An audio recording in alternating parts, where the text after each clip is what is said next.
প্রিয় শিক্ষার্থী বন্ধুরা, আসসালামু আলাইকুম রহমতুল্লাহ। ডিএমআরসি অনলাইন ক্লাসে তোমাদের সবাইকে স্বাগতম। আমি মোহাম্মদ বেলাল হুসাইন, প্রভাষক, ইসলামের ইতিহাস ও সংস্কৃতি। আশা করি তোমরা সবাই ভালো আছো, সবাই ভালো থাকো এই কামনা নিয়ে আজকে আমরা আমাদের চতুর্থ লেকচার শুরু করব। তাহলে চতুর্থ লেকচার শুরু করতে গিয়ে আমরা যে বিষয়গুলো আলোচনা করে দেখি, আমরা লেকচার 4 অধ্যায় 1 পার্ট 5 এবং 6। আজকের এই লেকচারটা কিন্তু খুবই important, very very important for you. কারণ আজকে আমরা এখান থেকে যা শিখব, যে যা আলোচনা করব, প্রাচীন সভ্যতা, অ্যানশিয়েন্ট সিভিলাইজেশন, যে সভ্যতার পরিচয়। সভ্যতা বলতে তুমি কি বুঝো, বা তোমরা সভ্যতা বলতে তোমরা কি বুঝো? যে সভ্যতার ইংরেজি শব্দ হলো সিভিলাইজেশন, যার ল্যাটিন শব্দ সিভিক্স থেকে আগত, যার অর্থ নগরে বসবাসরত কোনো ব্যক্তি। ব্রিটিশ ঐতিহাসিক আর্নল্ড টয়েনবির ধারণায় মানব ইতিহাসের বিভিন্ন স্তরে বিভিন্ন অঞ্চলে যে বিশেষ কৃষ্টির উদ্ভব ঘটেছিল সেটি সভ্যতা। তাহলে সভ্যতা কি ধরনের? সভ্যতার ইংরেজি প্রতিশব্দ কি? সিভিলাইজেশন। এটা সিভিলাইজেশন শব্দটি ল্যাটিন কোন শব্দ থেকে এসেছে? সিভিক্স শব্দ থেকে এসেছে। আমরা দেখি আধুনিক সভ্যতার বিকাশ, যে আমরা যে বর্তমান যে সভ্যতায় আছি, সেই সভ্যতা আসার পিছনে কোন কোন সভ্যতা ভূমিকা রেখেছে বা কিভাবে এসেছে, সেই সভ্যতার বিকাশ কিভাবে ঘটেছিল। দেখো, প্রস্তর যুগ, যার ইংরেজি হলো স্টোন এজ। এই সময়ে কি কি আবিষ্কার হয়েছিল? প্রাচীন প্রস্তর যুগ, নব প্রস্তর যুগ। অর্থাৎ এখানে প্রস্তর মানে কি? পাথরের যুগ। মানুষ ওই সময় পাথরের ব্যবহার শিখেছে। পাথর ব্যবহার করে এরা এদের জীবন জীবিকা, অর্থাৎ এরা কি করতো? পাথর কিভাবে ব্যবহার করতো? শিকারের জন্য এরা পাথর ব্যবহার করতো। এদের এতটুকু অ্যাবিলিটি ছিল। প্রাচীন প্রস্তর যুগ, নবপ্রস্তর যুগ, পুরোপলীয় যুগ। এই যুগে এসে মানুষ আগুনের আবিষ্কার করা শিখে। আগুনের আবিষ্কার করা শেখার মধ্য দিয়ে মানুষ তার খাবার দাবারের একটা পরিবর্তন নিয়ে আসে। অর্থাৎ আগে যা পেত কাঁচা খেত, বাট আগুন আবিষ্কার হওয়ার পরে মানুষ তাদের খাবারটা কি সিদ্ধ করে খেতে শিখে। এবং আগুন যে একটা শক্তি আছে, আগুনের মধ্যে যে একটা পাওয়ার আছে, মানুষ সেটা বুঝতে শিখে। নবপলীয় যুগ, আর এই নবপলীয় যুগে এসে মানুষ কৃষির আবিষ্কার করে। অর্থাৎ মানুষ আগে প্রকৃতিতে যা পেত মানুষ তা খেয়ে কি জীবন ধারণ করতো। বাট নবপলীয় যুগে এসে মানুষ কিছু একটা করে, মানুষের হাতে ফসল ফলানোর মধ্য দিয়ে মানুষ সেই ফসল উৎপাদিত শস্য তারা খাবার দাবারের ব্যবস্থা করতো, তাদের জীবন জীবিকায় পরিবর্তন নিয়ে আসে কৃষির আবিষ্কারের মধ্য দিয়ে। সভ্যতার যুগ বা ঐতিহাসিক যুগ, এই নবপলীয় যুগের পরে আসে সভ্যতার যুগ বা ঐতিহাসিক যুগ। আর এ সময় কি হয়? যে লিপির আবিষ্কার হয়, নগর সভ্যতার সৃষ্টি হয়। তো দেখো, এই সভ্যতার শুরুতে, যে সভ্যতার যুগ বা ঐতিহাসিক যুগের শুরুতে যে জিনিসটা আসে সেটা হলো সেমিটিক। সভ্যতার উত্থানে সেমিটিক জাতির অবদান। সভ্যতার উত্থানে সেমিটিক জাতির অবদান। সেমিটিক কারা? এই যে মধ্যপ্রাচ্যে, অর্থাৎ যেই অঞ্চলটা রয়েছে, আমরা তোমাদের কিতাবে জাজিরাতুল আরব পড়িয়ে এসেছি। দেখো, যে সেমিটিক জাতির আদি বাসস্থান ছিল ইসলামের জন্মভূমি আরব দেশ। ইহুদি ধর্মের প্রবর্তক হযরত মুসা আলাইহিস সালাম, খ্রিস্টান ধর্মের প্রবর্তক হযরত ঈসা আলাইহিস সালাম, ইসলামের নবী হযরত মুহাম্মদ সাল্লাল্লাহু আলাইহি ওয়াসাল্লাম সেমিটিক জাতির অন্তর্ভুক্ত ছিল। এক ঈশ্বরবাদী তিনটি ধর্মের মধ্যে ইসলাম হলো সর্বশেষ ও সর্বশ্রেষ্ঠ ধর্ম। যে প্রাচ্য দেশ আরব ছিল সেমিটিক জাতির লীলাভূমি, যে পরবর্তীকালে সেমিটিক জাতি বিভিন্ন অঞ্চলে ছড়িয়ে পড়ে। ব্যাবিলনীয়, অ্যাসিরীয়, পারসিক, ফিলিশীয়, মিশরীয়, হিব্রু, ইহুদি জাতি বলে প্রসিদ্ধি লাভ করে। ইতিহাসে সেমিটিক জাতি এসব বিভিন্ন নামে পরিচিত হলেও আদিতে কোনো এক সময় তারা একই জাতি ছিল এবং একই স্থানে বসবাস করত। যীশু খ্রিস্টের জন্মের প্রায় ৩,৫০০ বছর আগে সেমিটিক জাতির একটি শাখা তাদের আদি বাসস্থান পরিত্যাগ করে টাইগ্রিস ও ইউফ্রেটিস নদীর উপত্যকায় এসে বসবাস আরম্ভ করে। আর এরাই ইতিহাসের পরিক্রমায় সুমেরীয় জাতি বা সুমেরীয় সভ্যতা হিসাবে পরিচিতি লাভ করে। ফলে সুমেরীয় জাতির সঙ্গে সেমিটিক জাতির মিলনে কালক্রমে সেখানে এক মহাসভ্যতা গড়ে ওঠে। এই সভ্যতা বেবিলনীয় সভ্যতা নামে অভিহিত হয়। এটি অ্যাসিরীয় সভ্যতারও জন্ম দেয়। খ্রিস্টপূর্ব 2500 অব্দে সেমিটিক জাতির অন্য একটি শাখা সিরিয়া ও প্যালেস্টাইনে গিয়ে বসবাস করতে থাকে এবং তারা হিব্রু সভ্যতা গড়ে তোলে। সেমিটিকদের অন্য একটি শাখা ভূমধ্যসাগর ও লেবানন পর্বতের মধ্যবর্তী এলাকায় বসতি স্থাপন করে ফিনিশীয় সভ্যতার সূচনা করে। তাহলে দেখো যে আমাদের এখানে যে সুমেরীয় সভ্যতা, তারপর বেবিলনীয় সভ্যতা, আমরা যে সভ্যতাগুলো নিয়ে আলোচনা করব, সবগুলো সভ্যতার উত্থানের পিছনে এই সেমিটিক জাতির অবদান। দেখো এখানে একটা মানচিত্র আমি তোমাদেরকে দিয়ে দিয়েছি। এই মানচিত্র দেখো, এটা হলো আরব। এই আরবকে কেন্দ্র করে এটার চতুর্পাশেই কিন্তু বিভিন্ন সভ্যতার উদ্ভব হয়েছে।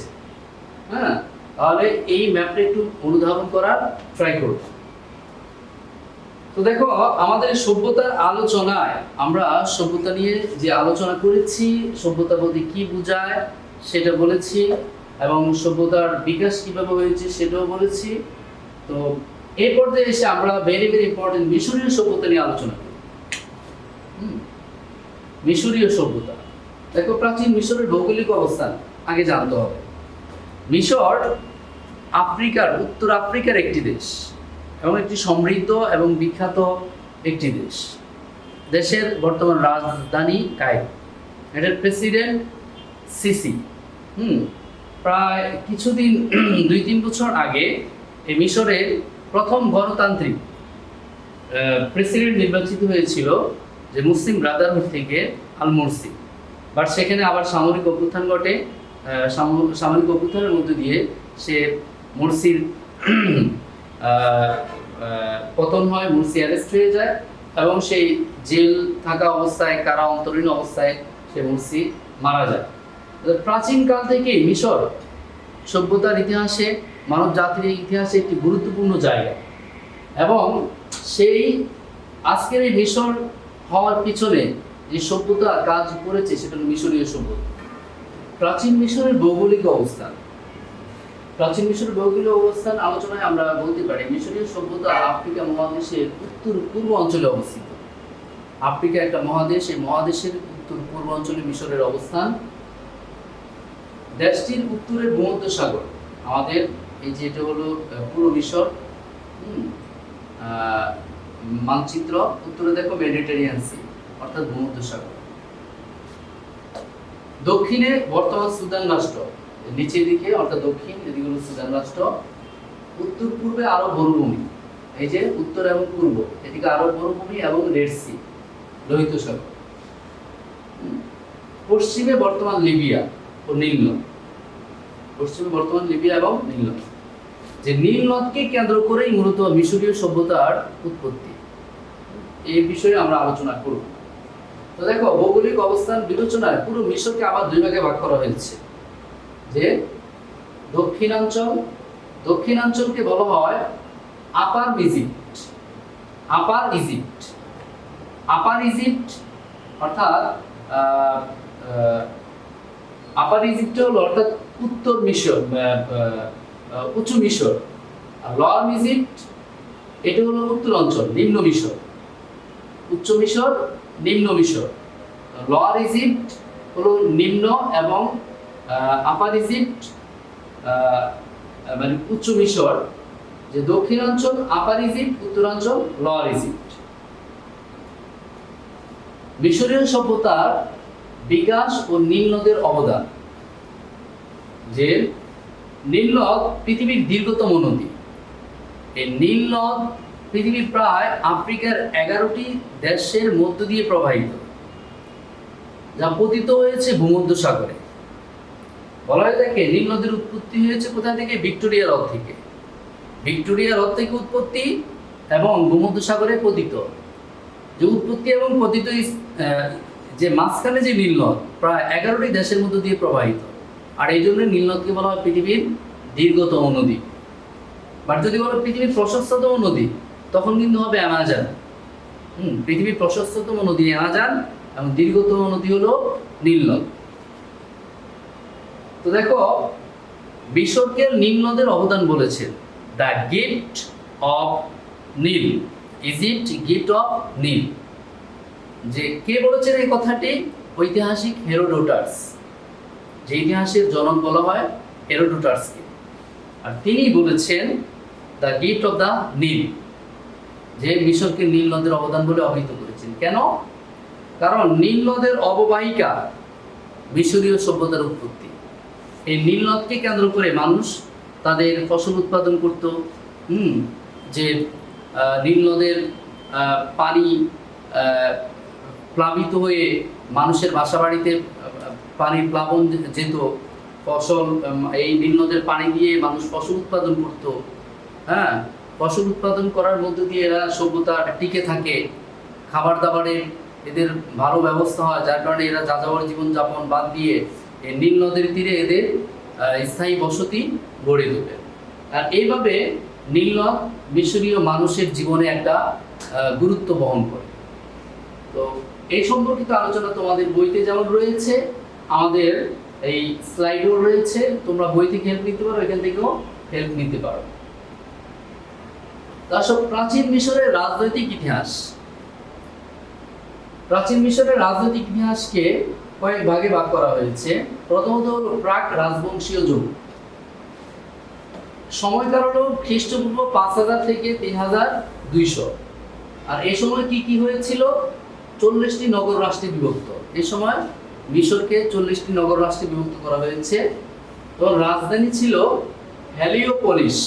প্রশ্ন হতে পারে যে প্রাক রাজবংশীয় যুগে মিশরের রাজধানীর নাম কি ছিল? হেলিওপলিস। নামার নামে বীর যোদ্ধা উচ্চ ও নিম্ন মিশরকে ঐক্যবদ্ধ করে। নামার নামক একজন বীর যোদ্ধা, যিনি ওই যে আপার ইজিপ্ট, লোয়ার ইজিপ্ট, এই দুটো ইজিপ্টকে ঐক্যবদ্ধ করে। এরপরে দেখো প্রাচীন রাজবংশীয় যুগ 3200 থেকে খ্রিস্টপূর্ব 3200 থেকে 2300।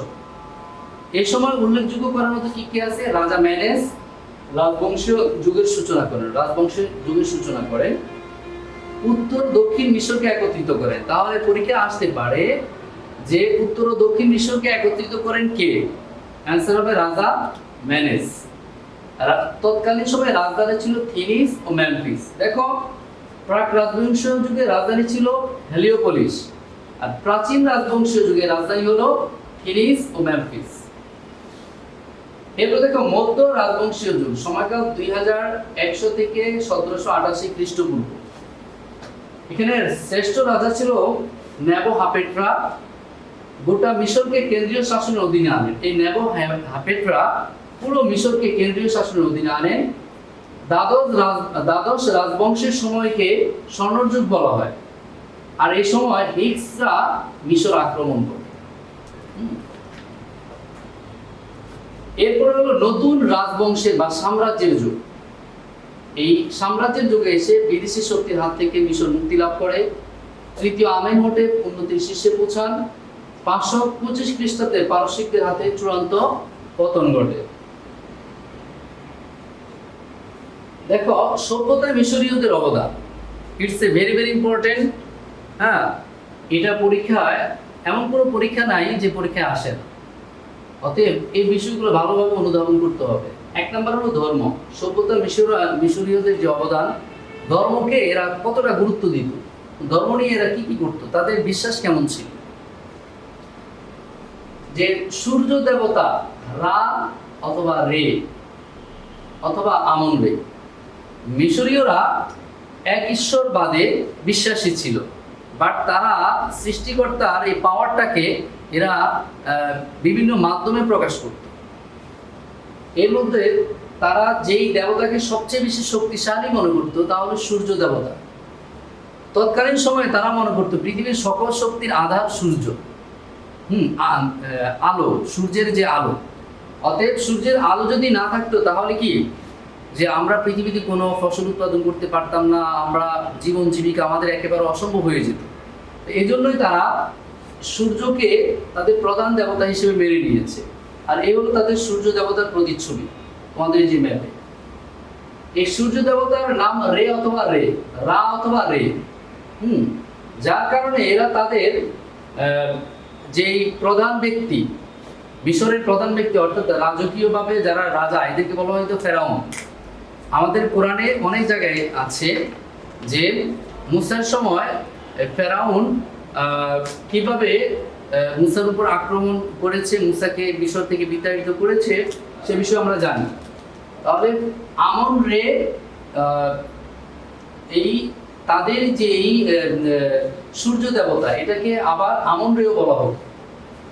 জীবন মৃত্যু উর্বরতার দেবতা নাম ছিল ওসিরিস ও তার স্ত্রী আইরিস। ফারাও স্বর্গের প্রতিনিধি, অর্থাৎ সেখানকার যে সম্রাট, যে রাজা, তাকে বলা হতো ফারাও। আর ফারাওকে বলা হতো সে স্বর্গের প্রতিনিধি, অর্থাৎ একজন ব্যক্তি স্বর্গ এবং নরক যাওয়ার পিছনে সেখানে সম্রাটের ভূমিকা রয়েছে। মৃত্যু পরবর্তী জীবনে বিশ্বাস, মিশরীয়রা মৃত্যু পরবর্তী জীবন আরেকটা জীবন আছে এটা বিশ্বাস করত। আর সেই বিশ্বাসের জায়গা থেকে এরা তাদের যে কবরগুলো সেগুলোকে তারা পিরামিডে পরিণত করত। ফারাও আমেনহোটেপ ধর্মীয় ও অপসংস্কৃতি বিরোধী ছিলেন। তোমাদের বই থেকে আমি এই কোডগুলো বের করে এখানে স্পেসিফিক করে দিয়েছি, তোমরা তোমাদের যে অক্ষরপত্র বই আছে সেখানে বিস্তারিত দেখতে পাও। স্থাপত্য শিল্পে মিশরীয়দের অবদান। স্থাপত্য শিল্পে মিশরীয়দের প্রধান অবদান হলো পিরামিড। পিরামিড কি? পৃথিবীর সপ্ত আশ্চর্যের অন্যতম একটা হলো পিরামিড। কেন এটাকে সপ্ত আশ্চর্য বলা হয়? কারণ সায়েন্টিস্টরা এখনো বের করতে পারেন নাই যে কিভাবে যে এই পিরামিড তৎকালীন সময়ে মানুষেরা তৈরি করেছে। কারণ এক একটা পাথরের ওজন প্রায় মানে 20 টন, 30 টন, 50 টন, এই এত বড় বড় পাথরগুলো কিভাবে এরা উপরে তুলবে, এটা নিয়ে এখনো গবেষণা হচ্ছে। এই জন্য এটাকে পৃথিবীর সপ্ত আশ্চর্যের একটা বলা হয়। তো দেখো, পিরামিড হলো ত্রিভুজের আকৃতিতে তৈরি অতি উঁচু সমাধি। আর এই পিরামিড নির্মাণের কারণেই মিশরীয়দেরকে বলা হয় ইতিহাসের শ্রেষ্ঠ নির্মাতা। শ্রেষ্ঠ স্থাপত্যিক নিদর্শন হলো কি? পিরামিড। আর এই প্রথম পিরামিড নির্মাতা হলেন ইসহোটেপ। ফারাও জোসের সমাধি ছিল প্রথম পিরামিড, বিখ্যাত পিরামিড ফারাও কুপুর পিরামিড। এখন দেখো, পিরামিড তৈরির উদ্দেশ্যটা কি ছিল? যে তারা যে পরকালীন জীবনে বিশ্বাসী ছিল, যে তারা মনে করত যে মৃত্যুর পরে পরবর্তী জীবনে একজন মানুষ পৃথিবীতে যেরকম খাবার দাবার থেকে শুরু করে তার জীবন আচরণ করে, ঠিক সেখানেও সে করবে। এই জন্য মিশরীয়রা কি করতো, একজন মানুষ মৃত্যুর পরে তার কবরে বিভিন্ন খাবার দাবার, বিভিন্ন ধরনের দামি জিনিসপত্র, কাপড় চোপড় দিয়ে রাখত। বাট এগুলো দিয়ে আসার পরে কিছু সব দেশে, আমাদের বর্তমান সমাজে যেরকম চৌর্যবৃত্তি ছিল আছে, তৎকালীন সমাজও কি চৌর্যবৃত্তি ছিল। চোররা কি করতো, সেই কবর থেকে এই জিনিসগুলো নিয়ে আসতো, অর্থাৎ মৃত ব্যক্তির কবরে ওই জিনিসগুলো আর থাকতো না। তো সেই অর্থাৎ মৃত ব্যক্তির কবরে প্রয়োজনীয় জিনিসপত্রগুলোকে সংরক্ষণ রাখার জন্য এই পিরামিড তৈরি করে। প্রথমত রাজাদের কবরে পিরামিড তৈরি করা হতো, সেখানে এই পিরামিডের মধ্যে রাজার কবর থাকতো, পাশেই অনেক দামি দামি খাবার দাবার, স্বর্ণ, রূপ, তারপরে কাপড় চোপড় এগুলো দেওয়া থাকতো। মূলত এগুলোকে সংরক্ষণ করার জন্য কি এই পিরামিডের তৈরি। এরপর দেখো ধর্ম মন্দির, অর্থাৎ তারা তাদের উপাসনা করার জন্য এই ধর্ম মন্দির তৈরি করেছে। আর এরপরে ভাস্কর্য, তাদের সবচেয়ে বড় ভাস্কর্য এবং পৃথিবীর ইতিহাসে অন্যতম একটি ভাস্কর্য হলো স্ফিংস, প্রাচীন মিশরীয় ভাস্কর্যের প্রধান উদাহরণ। তো দেখো, ভাস্কর্যের পরে তাদের যেই বিষয়টা হলো স্থাপত্য শিল্প, চিত্রকলা ও কারুশিল্প, এগুলো তো তারা অনেক অবদান রাখে। তো দেখো, জ্ঞান বিজ্ঞানের অবদান।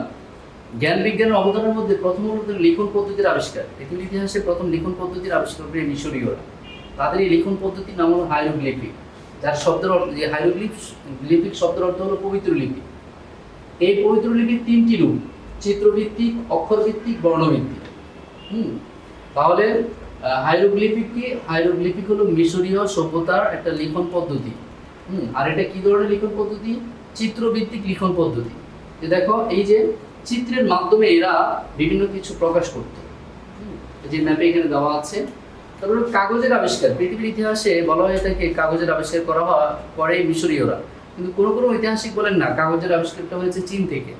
কিন্তু মিশরীয়দের কাগজের আবিষ্কার এটা কিন্তু অনেক প্রমাণ রয়েছে। এরা কিভাবে কাগজের আবিষ্কার করে? এরা পেপিরাস নামক নীল নদের তীরে যে এক ধরনের গাছ উৎপাদন হতো, জন্মাতো, সেটার নাম হলো পেপিরাস। এই পেপিরাস নামক গাছের নলখাগড়া দিয়ে এই কাগজের আবিষ্কার করে। এরপরে বিজ্ঞানে এদের অবদান, জ্যোতির্বিজ্ঞান, পাটিগণিতের সাথে জ্যামিতির আবিষ্কার। যে জ্যামিতির আবিষ্কারটা, জ্যামিতির ব্যবহারটা পাটিগণিতের সাথে মিশ্রণ করে মূলত এই মিশরীয়রা। কিভাবে পাটিগণিতের সাথে জ্যামিতির ব্যবহারটা করা হয়, এটা মিশরীয়রা পৃথিবীর মানুষকে প্রথম শিখায়। চিকিৎসা ব্যবস্থায় তাদের অবদান, সাহিত্য, দর্শন, সমাজ ব্যবস্থা। বলা হয়ে থাকে যে মিশরীয় সমাজ ব্যবস্থা ছিল মাতৃতান্ত্রিক সমাজ ব্যবস্থা। মাতৃতান্ত্রিক দ্যাট মিনস বলা হয় অর্থাৎ আমাদের পরিবারে যেরকম বাবার প্রাধান্য একটু বেশি মায়ের চেয়েও, ঠিক মিশরীয় সভ্যতায় অর্থাৎ বাবার চেয়ে মায়ের প্রাধান্য ছিল বেশি। এটি হলো মাতৃতান্ত্রিক সমাজ ব্যবস্থা। তাহলে সভ্যতায় মিশরীয়দের যে অবদান সবচেয়ে বেশি উল্লেখযোগ্য হলো পিরামিড, তারপরে হলো তাদের লিখন পদ্ধতি, তারপরে কাগজ, তারপরে এই যে তাদের জ্যোতির্বিজ্ঞান ও পাটিগণিতের সাথে জ্যামিতির আবিষ্কার। এগুলো খুবই ইম্পর্টেন্ট। পরীক্ষার খাতায় যদি তুমি এগুলো প্রেজেন্ট করতে না পারো তাহলে তুমি কোনো নাম্বার পাবে না। হ্যাঁ, অতএব আজকের এই ক্লাসটা ভেরি ভেরি ইম্পর্টেন্ট। মিশরীয় সভ্যতায় এমন কোনো পরীক্ষা নাই যেখান থেকে মিশরীয় সভ্যতার প্রশ্ন আসে না। অতএব ক্লাসটা একটু গুরুত্ব দিয়ে করবা এবং নিজেরা বই থেকে পড়বা, পড়ে অনুধাবন করবা। আজকে আলোচনা আমাদের এই পর্যন্তই। তোমাদের সবার দীর্ঘায়ু এবং শারীরিক সুস্থতা কামনা করে আজকের ক্লাস এখানে শেষ করছি। আল্লাহ হাফেজ।